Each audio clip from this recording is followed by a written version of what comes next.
Welcome back, friends. Today we are continuing our new Sunday morning tradition of looking back through some old cookbooks that Julie and I have in our collection. And today we're going to do a recipe that Julie has requested from the Elmvale Community Cook Book. And this is a cookbook published in 1939. And what Julie wants me to make is the Canadian War Cake, or Eggless, Butterless, Milkless Cake. And it was submitted by Mrs. Vic Wright. So, the recipe is really sparse on instructions. This is really the kind of recipe cookbook that expected you to know how to make stuff already. So first into this pot, we are going to put a couple cups of raisins, a cup of sugar, some vegetable shortening. It just says shortening. I'm assuming it's vegetable shortening. Cinnamon and cloves.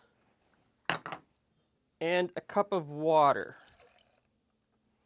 Now the deal is I'm supposed to bring this up to a boil and boil it for 5 minutes.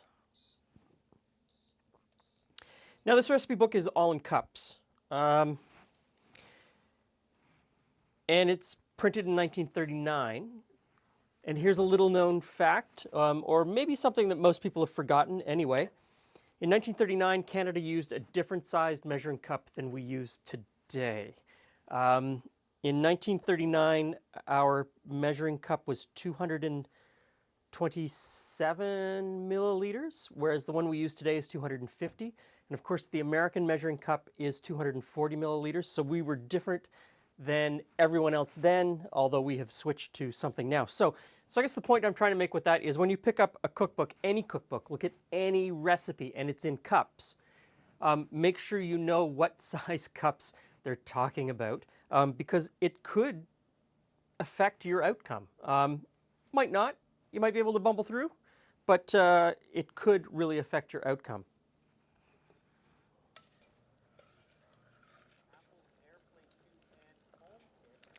Okay, 5 minutes is up, and the recipe says to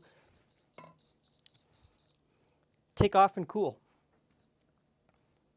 How cool? I don't know. So I think I'll let this go down to maybe about room temperature, because the next step is to put in flour.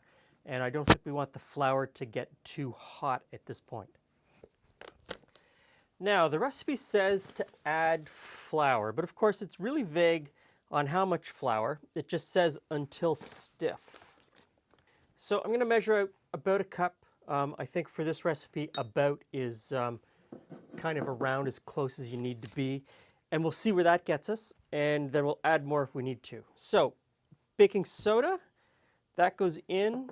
I'll put about 3/4 of this in, just to make sure I don't put too much, because we can always add more. Okay, that will need more, so put that in. So that took about 1.25 cups.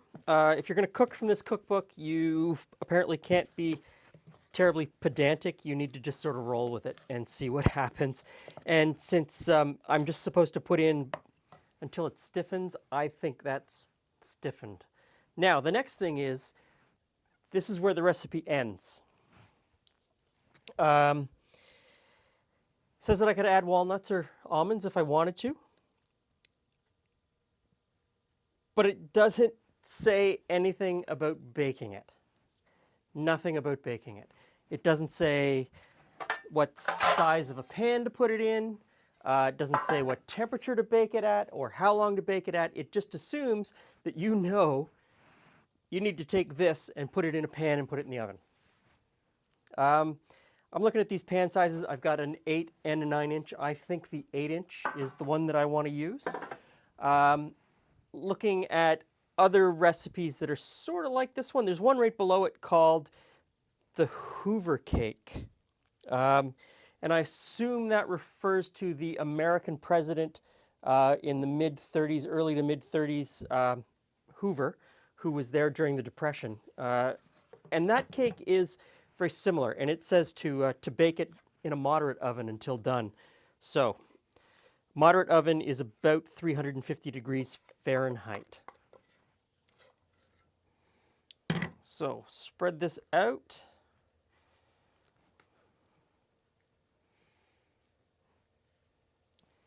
And we'll get that in the oven.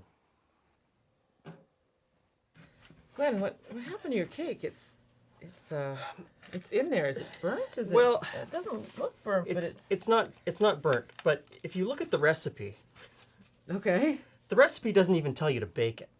Oh, well, yeah, you didn't So need that. you're on your own. Mrs. Wright figured you knew enough. Mrs. Wright figured I knew enough. Yes, she Really, did. she was Mrs. Wrong because you did not.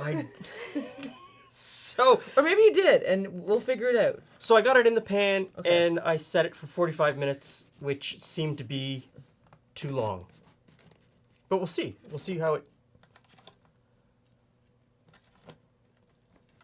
Yeah, this is a bit disastrous coming out here. Although, you know, once we figure it out, maybe it's just the first piece is a disaster. That's a lot of raisins, though. Raisins, dates. Raisins. Okay, so it didn't come out with great grace. Not the first one. So maybe a little overbaked. So what, 10 minutes less? Maybe about 10 minutes less. And I probably should have buttered the pan. Even though I thought it's a non-stick pan, I probably should have buttered it. But you know what that tastes like to me? Cake? Mm-hmm. It tastes like a date cake. I mean, it's got a lot of the same flavors. Yeah. Not quite. It's not quite as sweet. Mm-hmm. The dates have that extra. Mm-hmm. But I would certainly eat more than one piece of it, even with the slight. Yeah. Slight. So, I'm going to give this a thumbs up. I think this is a good recipe once you figure out. With some modifications. Yeah, once you figure out what they're getting at and how Once to you're do as it. smart as Mrs. Wright is, you'll be able to make it. Yeah. That's amazing, though. Eggless, milkless, butterless. Um, Oh, yeah. Huh. so, I will do some modifications to the recipe and you can give it a try. Thanks for stopping by. See you again soon. There you go.